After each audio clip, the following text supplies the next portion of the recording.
Wisdom kitchen சார்பாக வணக்கம். நம்ம இன்னைக்கு பிரியாணி எப்படி பண்ணுறது அப்படின்ற பார்க்க போகிறோம். அதுக்கு முன்னாடி பிரியாணி மசாலா எப்படி தயார் பண்ணுறது அப்படின்றத பார்க்கலாம். அதுக்கு என்னென்ன இன்க்ரீடியன்ட் வேணும் அப்படின்றத நம்ம இப்போ பார்க்க போகிறோம். அதுக்கு தேவையான இன்க்ரீடியன்ட் பார்த்தீங்கன்னா பட்டை 20 கிராம், ஏலக்காய் 15 கிராம், கிராம்பு 15 கிராம், பிரியாணி இலை வந்து 8 to 10 இலை, அதுக்கப்புறம் சீரகம் 25 கிராம், சோம்பு 25 கிராமு, கொத்தமல்லி வரமல்லியாக இருக்கிறது ஒரு 40 கிராம், மிளகு நம்ம கருமிளகு அது வந்து 15 கிராமு, கல்பாஸ் மெயினாக இதுதான் வந்து பிரியாணிக்கு ஒரு ஃப்ளேவர். இது வந்து அதிகமாக போடக்கூடாது, ஒரு 5 கிராம் அளவுக்கு தான் போடணும். ஏன்னா இது அதிகமாக போட்டோம் அப்படின்னா கொஞ்சம் கசப்பு அதிகமாகிடும். அதனால் இது கரெக்டாக ரொம்ப வெட்டாகவும் ஈரமாகவும் இருக்கக்கூடாது. இது அந்த ஸ்மெல் இருக்கணும், லைட்டாக மண் ஸ்மெல் இருக்கும். கல்பாசி உங்கள் எல்லாத்துக்குமே தெரியும்.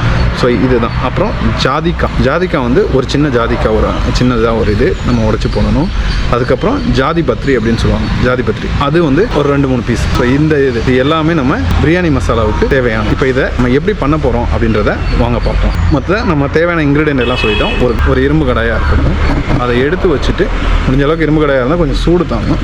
அதே மாதிரி இரும்பு கடாய் வந்து சூடு ஏறுறதுக்கு தான் லேட் ஆகும். சூடு ஏறிடுச்சுன்னா நல்லா இதாகிடும்.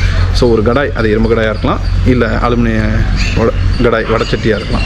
ஸோ அதை எடுத்து வச்சுட்டு நம்ம சொன்ன இன்க்ரீடியன்ட்டில் வரமல்லி, தனியா சீட்ஸு, அதுக்கப்புறம் பார்த்திங்கன்னா சீரகம், சோம்பு, அந்த மிளகு இது எல்லாத்தையும் லைட்டாக போட்டு ஒரு நிமிஷத்துக்கு, ரொம்ப வந்து கடாய் சூடாகிடுச்சுன்னா லோ ஃப்ளேமில் வச்சுக்கணும். எப்பயும் ஹை ஃப்ளேமில் வச்சோன்னா தீஞ்சு போயிடும், கருவு வாடை அடிக்கும், அந்த மசாலாவோட ஃப்ளேவரே இல்லாமல் போய். இது எல்லாத்தையும் போட்டு ஒரு நிமிஷத்துக்கு லேஸாக அப்படியே கிண்டிகிட்டே இருந்தோம்னா கொஞ்சம் சூடானதுக்கப்புறம் கொஞ்சம் வாசம் வர ஆரம்பிக்கும் இது எல்லாம். அதுக்கப்புறம் என்ன போடணும் அப்படின்னா, நம்ம எடுத்து வச்சிருக்கல பட்டை, கிராம்பு, ஏலக்காய், பிரியாணி இலை, கல்பாசி, ஜாதிக்காய், ஜாதி பத்திரி இது எல்லாத்தையும் ஒன்றா போட்டுட்டு ஒரு 2-3 நிமிஷம் வந்து தொடர்ந்து அதை வந்து ஸ்லோ ஃப்ளேம்லேயே நம்ம கிண்டிகிட்டு இருக்கணும். நல்லா அந்த வாசம் வரும். அப்படியே அந்த வாசம் தீஞ்சிடக்கூடாது. அந்த ஸ்லோவாக நம்ம அதை அப்படியே கிண்டிகிட்டே இருந்தோம்னா அந்த வாசம் நல்லா வரும். வாசம் வந்தோன்னா நம்ம ஆஃப் பண்ணிவிட்டு, எனக்கு தீஞ்சு போச்சுன்னா போச்சு, வறுக்காமல் விட்டுட்டோம்னாலும் பச்சை வாடை அடிக்கும். அதனால் எண்ணெய் வந்து இதில் மிக்ஸ் பண்ணவே கூடாது. எண்ணெய் மிக்ஸ் பண்ணிங்க அப்படின்னா மசாலா வந்து நம்ம ஸ்டோர் பண்ணி வைக்க முடியாது. சீக்கிரம் வந்து சிக்கு வாடை மாதிரி அடிக்க ஆரம்பிச்சிடும், நல்லா இருக்காது, மசாலாவோட ஃப்ளேவரே போயிடும். ஸோ எண்ணெய் சேர்க்காமல் இது எல்லாத்தையும் நம்ம எடுத்துகிட்டு கொஞ்சம் நேரம் ஆற வைக்கணும். ஒரு 5 நிமிஷத்துலேருந்து 10 நிமிஷம் நல்லா ஆற வச்சுட்டு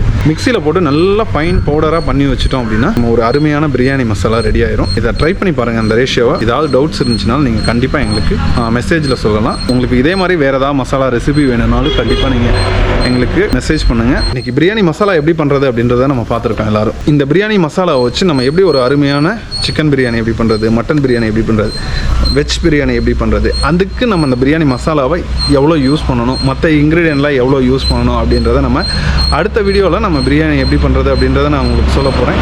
அதுக்கு முன்னாடி நீங்கள் எப்படி பிரியாணி பண்ணுவீங்க, என்ன ஸ்டைலில் பண்ணுவீங்க, எந்த மாதிரி பண்ணால் நல்லாயிருக்கும் அப்படின்றத உங்கள் சஜஷன்லாம் நீங்கள் தாராளமாக கமெண்ட்டில் சொல்லுங்கள். எங்ககிட்ட ஆன்லைன் கோர்ஸில் இந்த மாதிரி நிறைய விஷயங்கள் நாங்கள் சொல்லி கொடுத்துட்ருக்கோம். இது மாதிரி மசாலா ஒரு டிஷ்ஷு மட்டும் நாங்கள் கற்றுக்கணும், குறிப்பிட்ட டிஷ் மட்டும் கற்றுக்கணும், அந்த மாதிரி இருந்தாலும், இல்லை ஒரு ஃபுட் பிஸ்னஸ்னால் கொண்டு போகணும் அப்படின்னாலும் எங்ககிட்ட நிறைய அந்த மாதிரி கோர்சஸ் இருக்குது. ஸோ உங்களுக்கு கண்டிப்பாக ஒரு என்டர்ப்ரனராக மாறணும் அப்படின்னா நீங்கள் கண்டிப்பாக எங்கள் இதில் சேரலாம். அதுக்கு உண்டான கைட்லைன்ஸ் எல்லாமே நாங்கள் உங்களுக்கு சப்போர்ட் பண்ணுறோம். நீங்கள் ஜஸ்ட் எங்கள் கூட நீங்கள் வாங்க, நாங்கள் உங்களை ஒரு நல்ல நிலைமைக்கு கொண்டு போகிறோம். அதுக்கு நாங்கள் கேரண்டி. யாருக்கெல்லாம் இது பிடிச்சிருக்கு இந்த வீடியோ, இந்த பிரியாணி மசாலா பண்ணி பார்த்துட்டு சொல்லுங்கள். மறக்காமல் இந்த வீடியோவை லைக் பண்ணுங்கள், ஷேர் பண்ணுங்கள், சப்ஸ்கிரைப் பண்ணுங்கள். தேங்க்யூ.